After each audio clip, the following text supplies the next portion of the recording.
আসসালামু আলাইকুম ভিউয়ার্স এটা আমার পুকুরের পাড়।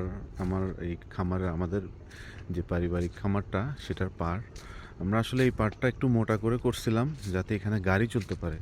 আসলে গাড়ি তো দূরের কথা, এখানে একটা ভ্যান চলতেও কষ্ট হয়ে যাবে, কারণ প্রতি বছর বৃষ্টিতে এই খামারের পাড়গুলা নষ্ট হয়ে যায়। বৃষ্টির পানি পড়ে যতবারই সংস্কার করায় না কেন সেটা নষ্ট হয়ে যায়।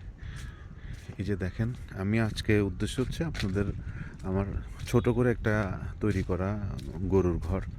আমরা যেহেতু গরুতে আসলে তেমন একটা লাভজনক হতে পারিনি, দেশি গরু করার কারণে আমরা ফ্যাটেনিংও করিনি বা আপনার দুধের গরুগুলো করিনি, ফার্মিং যেটা বলে ওইটাও করিনি।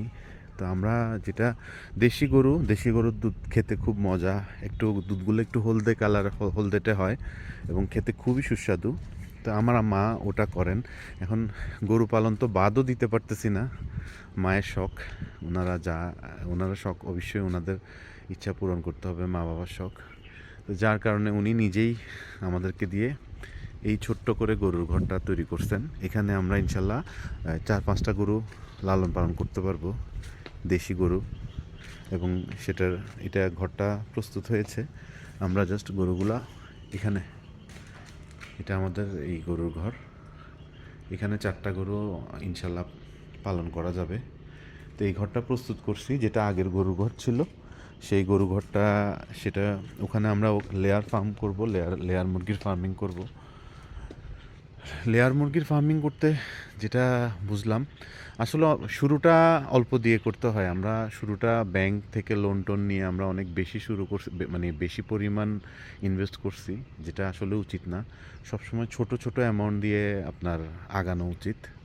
এই গরু ঘরটা করতেও আমাদের অলমোস্ট 60,000 টাকার মতো খরচ হয়েছে এখন পর্যন্ত। এখনও কিছু কাজ বাকি আছে।